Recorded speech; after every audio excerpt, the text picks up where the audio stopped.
over the past couple of years, the likes of Amazon, Facebook, and Twitter have all picked up non-exclusive rights to different packages of live pro sports. As teams look to increase their values with more media revenue, these and other players could become even more prominent. Back with us to discuss these developments is Gregg Lemkau, co-head of the investment bank division at Goldman Sachs. I mean, it's an interesting dichotomy at the moment, Greg, because clearly on the one level, we're talking about NFL rights being down, World Cup viewing figures here in the US being down.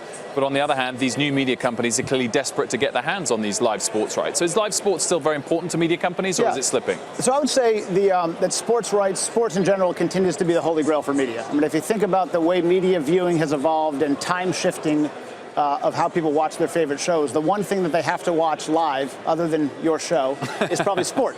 And that's of massive value to advertisers. And so over the past 5 or 10 years, the value of sports rights has gone up massively.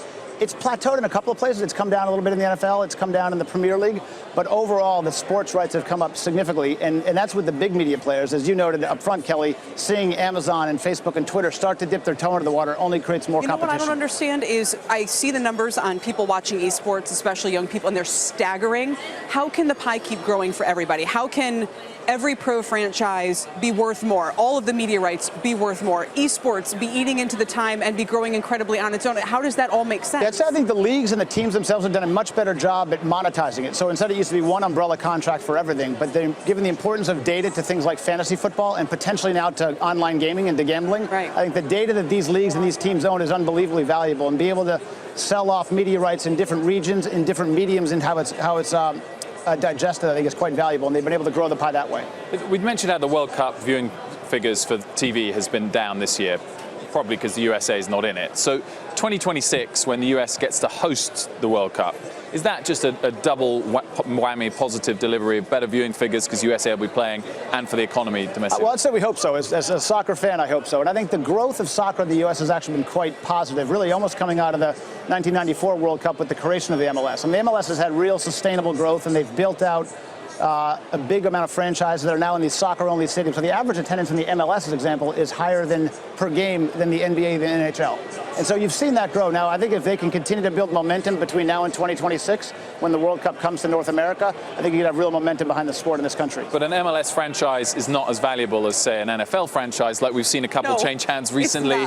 No, so you saw an NFL franchise change hands at about $2.25 billion with that was the Panthers, right? David Tepper pays over $2 billion for them. If the ratings are still sliding, what happens to that investment?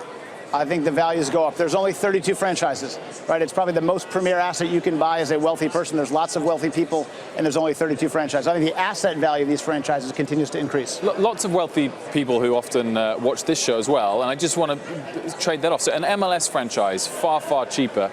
The market cap of Manchester United, which is listed here on the stock exchange, is $3.5 billion. So is there an opportunity for people to buy an MLS franchise and see the gap close with NFL over the next decade, or not? No way! No way! Well, close the gap, I would say possibly. They probably have closed the gap. I think if you look at the percentage increase, an MLS franchise just sold at a minority stake at a value of $500 million, so meaningfully from where these franchises were being sold, nowhere near $2.5 or $3 billion. Well, that's higher than I would have thought. It's narrowing the gap, and so I think you've seen the economics around that sport actually be pretty attractive to owners.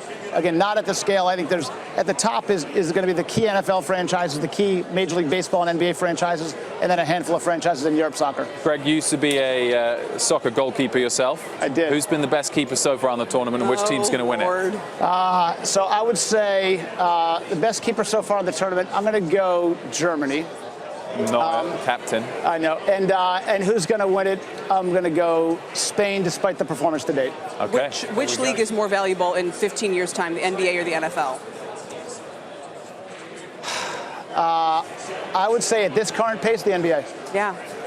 There we go. I mean, it's hard to imagine these franchises can keep growing. It's just hard.